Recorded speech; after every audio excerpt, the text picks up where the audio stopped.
ووضع الكتاب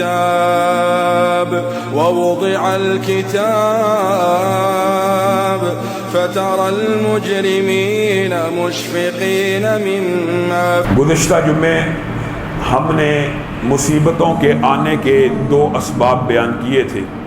مصیبتیں صرف دو وجہ سے آتی ہیں، ایک اللہ کی طرف سے آزمائش ہونے کی وجہ سے، اور دوسری انسان کے اپنے گناہوں کی شامت کی وجہ سے۔ اس موضوع کو ہم نے گزشتہ جمعے آپ کے سامنے رکھا تھا، اور یہ بات بھی بتلائی تھی کہ دنیا کے اندر کوئی شخص ایسا نہیں ہے جو کسی نہ کسی پریشانی اور مشکل کا شکار نہ ہو۔ اس لیے اس بارے میں انسان کا ذہن کھلا ہونا چاہیے، کشادہ ہونا چاہیے کہ ہم بھی دوسرے آدمی کی طرح مصیبت میں مبتلا ہیں۔ یہ نہیں کہ صرف مجھ اکیلے کے اوپر پریشانی اور مصیبت آئی ہے، دوسرا اس سے بری ہے، اللہ رب العزت نے صرف مجھے مشکلوں کا شکار کیا ہوا ہے۔ یہ عقیدہ باطل ہے، یہ فلسفہ اور منطق شیطانی ہے، یہ انسان کے دل میں اور بندہ مومن کے دل میں غم پیدا کرتی ہے، اور غم کا پیدا ہونا بندہ مومن کے دل میں اتنا نقصان دہ ہے کہ ائمہ نے اس کے اوپر کتابیں لکھی ہیں کہ غمگین ہونا، غم زدہ ہونا انسان کی عبادات کو کھا جاتا ہے، انسان کی جو اندر توانائی ہوتی ہے اس کو مضمحل کر دیتا ہے، اس کو کمزور کر دیتا ہے۔ انسان پے در پہ 5 وقت ہر نماز کے بعد دوسری نماز کے لیے جب مسجد کی طرف رخ کرتا ہے، اگر وہ غم زدہ ہو، پریشان رہے مستقل، تو انسان سے یہ عادات چھوٹ جاتی ہیں۔ غم اتنی نقصان دہ چیز ہے بندہ مومن کے لیے۔ اس لیے ایک کتاب ایک عربی مصنف کی جس کو دنیا کے اندر بیسٹ سیلر کا اعزاز ملا کہ سب سے زیادہ، اس سے زیادہ کوئی کتاب نہیں بکی، اس کتاب کا عنوان بھی کیا تھا؟ لا تحزن۔ بندہ مومن اس کو غم کے ساتھ زندگی نہیں گزارنی چاہیے، اس کو حشاش بشاش رہنا چاہیے۔ اس کی ایک وجہ ہے نبی کریم صلی اللہ علیہ وسلم کی صحابیات، 3 صحابیات، ام عطیہ، ام حبیبہ، زینب، تینوں کی سیرت سے یہ بات پتہ چلتی ہے، ایک کا باپ فوت ہو گیا، ایک کا بیٹا فوت ہو گیا، ایک کا بھائی فوت ہو گیا، تینوں نے تیسرے دن اپنے چہرے کو میک اپ سے آراستہ کیا، اپنے جسم اور کپڑوں کے اوپر خامند کے لیے خوشبو لگائی۔ کس لیے؟ یہ کہہ کے کہ نبی کریم صلی اللہ علیہ وسلم نے امت کے اوپر، امت کی عورتوں کے اوپر کسی مرد کا سوگ 3 دن سے زائد نہیں رکھا۔ امت کے اندر غم کرنے کی اجازت ہے، انسان کو یاد آ جانا فطری بات ہے، بیٹے کا یاد آنا، بھائی کا یاد آنا، والد والدہ کا یاد آنا فطری بات ہے، لیکن اس کو غم کی طرح پال لینا اور آنسوؤں کے ساتھ اس پودے کی پرورش کرنا، پھر انسان کو یہ پودا کمزور اور حقیر کر کے رکھ دیتا ہے۔ بندہ مومن حقیقت بات دیکھی جائے، بندہ مسلم اس کو کس چیز کا غم ہے؟ ہم کو اللہ معاف کرے ایسے لوگ ہیں کہ ہمارا عقیدہ یہ ہو کہ ہم نے دوبارہ اللہ کے پاس پیش ہی نہیں ہونا، جو بندہ فوت ہو گیا اس سے ملاقات نہیں ہونی، نہیں، جتنی دیر زندہ ہے جیسے ہی فوت ہونا ہے، اعمال اچھے ہوں گے تو اچھے بندے کے ساتھ، اچھے بھائی کے ساتھ، اچھے بیٹے کے ساتھ، اچھے باپ کے ساتھ، اچھی والدہ کے ساتھ ملاقات ہو جانی ہے۔ اس لیے مسلمان کو ان چیزوں کا غم نہیں ہونا چاہیے، غم انسان کو کھا کے رکھ جاتا ہے۔ پہلی بات یہ سمجھنے کی ضرورت ہے جو گزشتہ خطبے کے آخر میں ہم کہہ رہے تھے کہ انسان کو غم زدہ نہیں ہونا چاہیے۔ دوسری بات جو آج سمجھنا مقصود ہے کہ مصیبت آ گئی، پریشانی آ گئی، حقیقت بات یہ ہے، میں بہت مختصر کر کے آپ کے سامنے یہ موضوع رکھ رہا ہوں، جس کو تفصیل درکار ہو وہ ڈاکٹر فضل الہی کی، ابن قیم کی، ابن کثیر کی اس موضوع پر لکھی ہوئی کتابوں کا مطالعہ کر سکتا ہے۔ طویل موضوع ہے، آپ کے سامنے سمجھے، میں اس کا خلاصہ بھی نہیں، اس کے چند نکات صرف رکھ رہا ہوں۔ ایک بندہ مومن کے اوپر جب مصیبت آ جائے اس نے کرنا کیا ہے؟ مصیبت تو آ گئی، پریشانی کا شکار تو ہر بندہ ہے، یہ ہمارا عقیدہ ہم نے بنا لیا، سمجھ لیا، ہر بندہ کوئی نہ کوئی کسی نہ کسی پریشانی اور مصیبت کا شکار ہوتا ہے۔ اب جب وہ شکار ہوتا ہے اس کو کرنا کیا چاہیے؟ اس کو کیا اعمال کرنے چاہیے اور اپنے ذہن کی کیا تربیت کرنی چاہیے جس سے وہ ان پریشانیوں کا مقابلہ کر سکے، ان کو کوپ کر سکے؟ پہلی بات، مصیبت آنے سے پہلے انسان کو اس بات کے لیے تیار رہنا چاہیے کہ دنیا میں کوئی انسان مصیبت سے مشکل سے پاک نہیں ہے. میرے اوپر بھی مصیبت اور مشکل آ سکتی ہے, کسی بھی لمحے تیاری کر لے, اور اس کی تیاری ایسی ہونی چاہیے جب مصیبت اور مشکل آ جائے اس کے سامنے کھڑا ہو جائے, اس کے سامنے ڈٹ جائے, کبوتر کی طرح آنکھیں بند نہ کرے.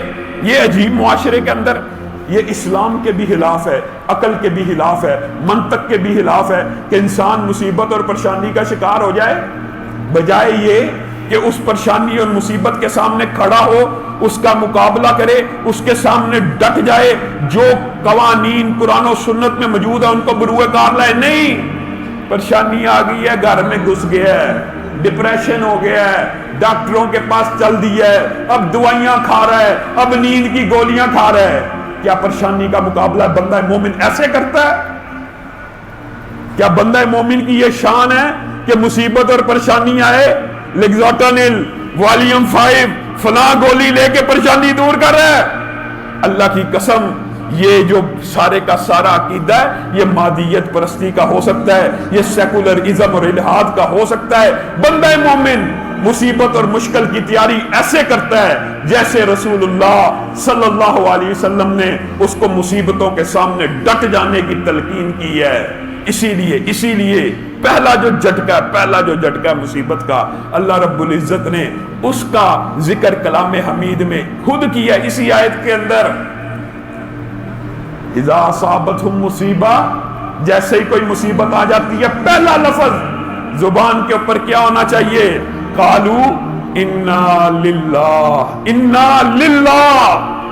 مصیبت کی تیاری کرنی ہے صبر کے ساتھ, اس کے سامنے ڈٹ کے کھڑا ہو جانا. یہ نہیں قرض کا شکار ہو گیا, پیمنٹ دینی ہے, کوئی بھی مصیبت آ گئی, بیماری آ گئی, حادثہ ہو گیا, اب ڈپریشن میں چلا جائے.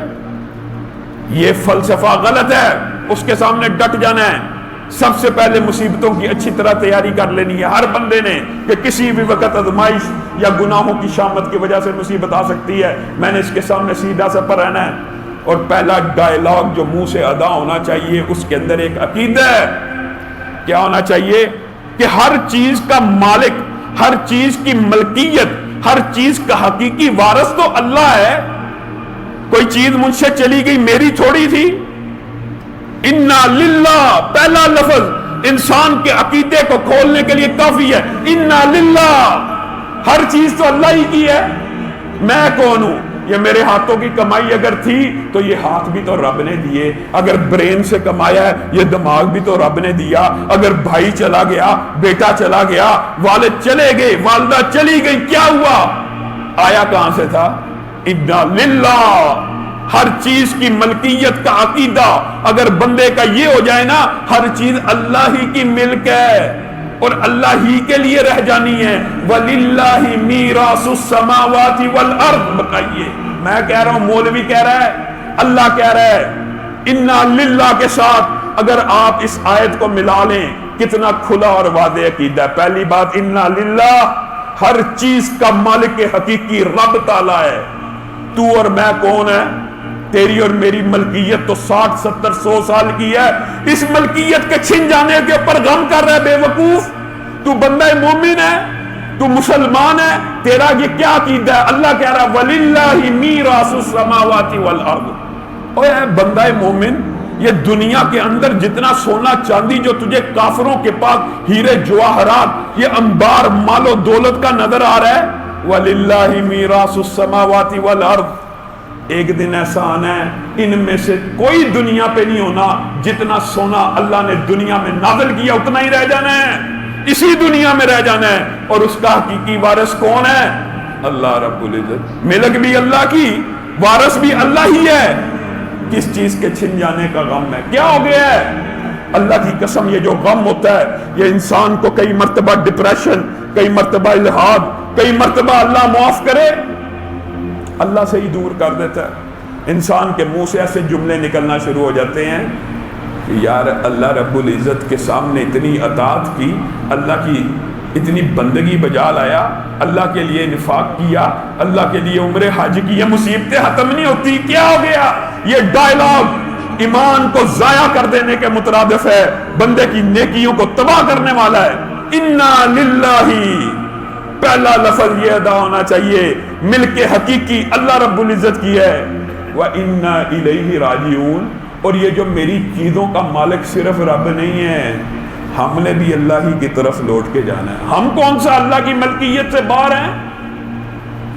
واز اور نصیحتیں، لفظ لفظ حکمتیں، ابر علم و آگہی سے برستی بارشیں، شرع کے امور سے، دین کے شعور سے، قلب و ذہن جگمگا